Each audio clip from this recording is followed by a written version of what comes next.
ബാംഗ്ലൂരിൽ നിന്ന് ഒരൊറ്റ ദിവസം കൊണ്ട് പോയി വരാവുന്ന കിടിലൻ ട്രിപ്പാണ് സംഗമ മെക്കദ ടു സോമനാഥപുര തലക്കാട് ട്രിപ്പ്.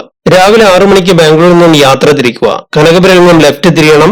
യാത്രയിൽ പട്ടുനൂൽ പുഴുവിനെ വളർത്തുന്ന ഗ്രാമങ്ങൾ കാണാം. ചെക്ക് പോസ്റ്റ് കടന്ന് സംഗമയിലെത്താം. കാവേരി അർക്കാവതി നദികൾ ഇവിടെ സംഗമിക്കുന്നു. വേനൽക്കാലത്ത് പുഴയിലൂടെ നടന്ന് അക്കരെ എത്താം. മഴക്കാലത്ത് കൊട്ടവഞ്ചിയിലും. അക്കരെ ബസ്സിൽ കയറി കാടിന്റെ ഭംഗി ആസ്വദിച്ച് മെക്കേദാട്ടുവിലെത്താം. ഇവിടെ കാവേരി നദിയുടെ വീതി കുറഞ്ഞ പാറക്കെട്ടുകൾക്കിടയിലൂടെ ഭീകരമായി ഒഴുകുന്നു. റിവർ ഫിഷ് എൻജോയ് ചെയ്ത് ഉച്ചയ്ക്ക് മുൻപ് ഇവിടെ നിന്നും സോമനാഥപുരയിലേക്ക് യാത്ര തിരിക്കണം. കരിങ്കലിൽ കവിത രചിച്ച പോലുള്ള അതിഗംഭീരമായ ക്ഷേത്രമാണ് സോമനാഥപുര. ഭാരതത്തിന്റെ ശില്പ ഭംഗിയുടെ ഉത്തമ മാതൃകയാണിത്. 3 മണിക്ക് ഇവിടെ നിന്ന് തലക്കാട്ടിലേക്ക് തിരിക്കുക. 4 മണിയോടെ തലക്കാട്ട് ബീച്ചിൽ എത്തിച്ചേരാം. കടപ്പുറം പോലെ കാവേരി നദി. ഇവിടെ കൊട്ടവഞ്ചിയിൽ യാത്ര ചെയ്യാം. ആഴമില്ലാത്തതിനാൽ കൊച്ചുകുട്ടികൾക്കും വെള്ളത്തിൽ എൻജോയ് ചെയ്യാം. 5:30 ക്ഷേത്രങ്ങൾ കാണാൻ പോവാം. ഒരു കാലത്ത് ക്ഷേത്ര നഗരമായിരുന്ന ഇവിടുത്തെ 30-ലധികം ക്ഷേത്രങ്ങൾ ഇന്നും മണ്ണിനടിയിലാണ്. ക്ഷേത്രങ്ങൾ ചുറ്റിക്കണ്ട് യാത്ര അവസാനിപ്പിച്ച് തിരികെ ബാംഗ്ലൂരിലേക്ക് രാത്രിയോടെ ബാംഗ്ലൂരിൽ എത്തിച്ചേരാം.